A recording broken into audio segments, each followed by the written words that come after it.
Now, if you've ever made a cutting board, you know that these scraps always end up getting cut off and thrown in the trash. Well, today I want to try to turn these scraps into something valuable. I'm going to challenge myself to turn these into some incense holders that you could either gift or sell. Let's see if we could turn trash into profit. Okay, so the first thing I'm going to be doing is cutting all these down into some simple blanks. So the best way I found to do this was to measure the smallest piece of the scrap and then just line that up with your table saw so the blade is basically splitting the edge of that piece in half. That way you make sure that you cut off all of those extra pieces and you're left with a nice square blank. One thing to do is also to double check your pieces. I know these came off of cutting boards, but you never know if they are going to be straight or if they need to be planed or jointed possibly, so just make sure you do that. Now I did do this off camera, but just keep that in mind when you're doing yours. And obviously, if you're using pieces that aren't from cutting board scraps, because you don't have to use cutting board scraps, just make sure you are planing and jointing them as well.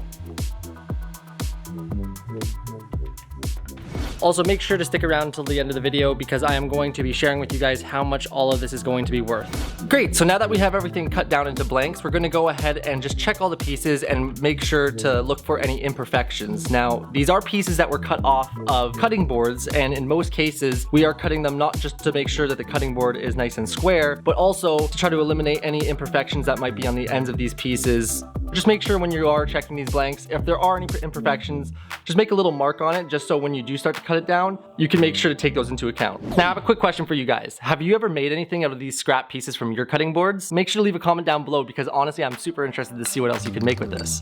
Okay, so now that everything's been inspected, let's cut them down to size. The size that I'm aiming for is 1.25 inches wide and 3/4 inch tall. Most of these pieces I was able to cut down right in the center, giving me 2 pieces from each cutting board end. And the one thing I did like about this is that it left the end grain facing up, which kind of gives it a little bit more character. Now, as I was doing this, I did notice that I felt like some of the pieces were a little loose, and I gave it a quick smack test just to make sure if it did want to break, it would do it now before I give it to somebody. And unfortunately, we did have a few fallen soldiers. Now, if you're wondering why I have taped a shim to this one, there was an imperfection on it, but it didn't go fully through. So I was thinking maybe I could try doing a special one that's cut on an angle that will eliminate that imperfection, still making it usable, but I don't know how well this is going to work out. So stick around to see if this ends up just being a flop. Okay, so now let's go ahead and cut these down to length. So the ideal length that I found was 11 inches. I used a plywood scrap and a clamp just to make a very simple setup block. Now, of course, depending on the pieces, if there was any imperfections that I wanted to cut off, I would go shorter than 11 inches, and in some scenarios I went down as low as 8.5 inches, which I think is totally fine. The only difference is you'll have to have your incense actually on a more steeper angle, just making sure that you're gonna have the ash be able to land in the groove that we're gonna make. Okay, so now with everything cut down to length and to the size that we want, let's start making this thing look like an actual incense holder. So we're gonna start with routing the slots. Now, before you blast me in the comments, I know, I do need a router table. This is something I've been saying that I need every single time that I actually do any projects that require a router. I think this is it. I actually have to make a router table. And if you guys wanna see a video of me making that, make sure to leave a comment. So anyways, I did make this little DIY router table where I just screwed a couple, scrap pieces of plywood onto my workbench. It's a little janky, and I'm not gonna really go into detail on how I built it because just either build or get a router table. This is not ideal. Now, some of the pieces had different widths to them, so I made sure to divide all of the pieces up into different groups depending on their width. That way I can reduce the amount of times I have to adjust my makeshift fence. Now, between each piece, I would go ahead with this vacuum and just make sure I got all the dust out of that little slot. This is just to make sure that it sits nice and flat when I'm going ahead and routing it. For this, I used a 5/8 round nose plunge bit. I also made some marks on my fence, one on each end, so that I could quickly transfer the marks over to the piece. And what I aimed for was 1.25 inches on the side where the incense is gonna go, and then 1/2 inch away from the bottom side. Now, if you're wondering why I have my cross-cut sled up on a vertical angle using clamps to hold it, is because I was getting a lot of dust being pushed that way, so I was trying to at least avoid getting all of my stuff dusty, and it kind of worked. If you want to see more videos on how to turn scraps into profit, make sure to like and subscribe. I really do appreciate it. Okay, now it's time to clean up these edges. For the edges, I'm going to be using an 1/8 inch round over bit. To start, I'm going to set the bit just below that little shelf thingy. I don't really know what it's called. Now use this setting on the tops and the sides. That gives it a nice rounded finish. And as you can tell, I also made a very janky jig for this as well. Okay, so now moving on to the bottom. I adjusted the router depth just slightly more so that that little shelf thing kind of shows. And what this is going to achieve is allowing me to have that rounded edge on the bottom as well, but also have some sort of flat base that's gonna raise it off the tabletop, so it almost looks like it's hovering a little bit. Now, due to the depth needing to be set a little deeper, unfortunately my router bit was hitting my workbench. And okay, listen, I know this isn't safe, and I know I need to get a router table, but just hear me out. I made sure it was very secure, and I would definitely not recommend you guys doing this at home, but I was just worried about breaking the pieces by having them hanging off the side of the workbench. So look, I know. All right, and now we're at the painful part, sanding. For the first sanding job, I just used 80 grit sandpaper to remove any deep imperfections, and then I would just do the whole piece with 120. I started with using my orbital sander, but the vibrations got so bad that I ended up just deciding to do it all by hand. Okay, so I've been running into this issue where I've been having a lot of burn marks on the pieces where the router was, and I could go back with the jig again, set it all up, and do a quick pass to kind of get rid of these burn marks. But obviously it's not easy for me to quickly set up the jig. And so I've been trying a bunch of things like a Dremel. I tried using something like this to sand in there.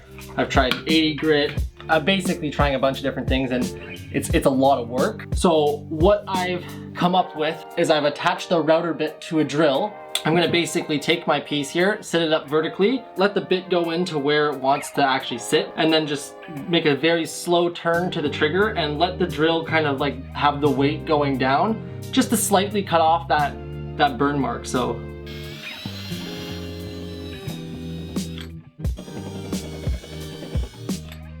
okay, much better, and I can sand the rest of that off, and it barely made a difference in terms of the height. Surprisingly, it actually did work pretty good. There were some areas where it made it a little bit more rougher, but I just went back with 80 grit and, you know, sanded that down, and then went back with the 120. I don't know if this is actually bad for the bit. I just kind of did it and it worked and it made my life easier, so I'm sorry if it isn't great for the bit, but here we are. So the next grit of sandpaper that I'm using is 150, and then I went over to 220, and yes, I did skip 180, and the reason I did was because I only had one disc left of 180, and I really didn't feel like going all the way out to the store to buy more. So at this point, let's just skip to 220, and honestly, it worked fine. Now you're probably wondering, where does the incense go? And I thought I was a genius for saving this till after sanding, because in my head, it would mean that there wouldn't be any sanding dust going into the hole, but just coming from me now, do it before sanding, because I had to end up sanding that area and dust ended up getting in the hole anyways. So what I did here was I kind of just did a quick rough mark on the center of the groove. Just eyeball it. I didn't have to make it perfect. And then I would use my drill with a 3/32 bit on a vertical angle just to make a little hole, just to have something to start with, so I wouldn't have my bit kind of skidding all over the place.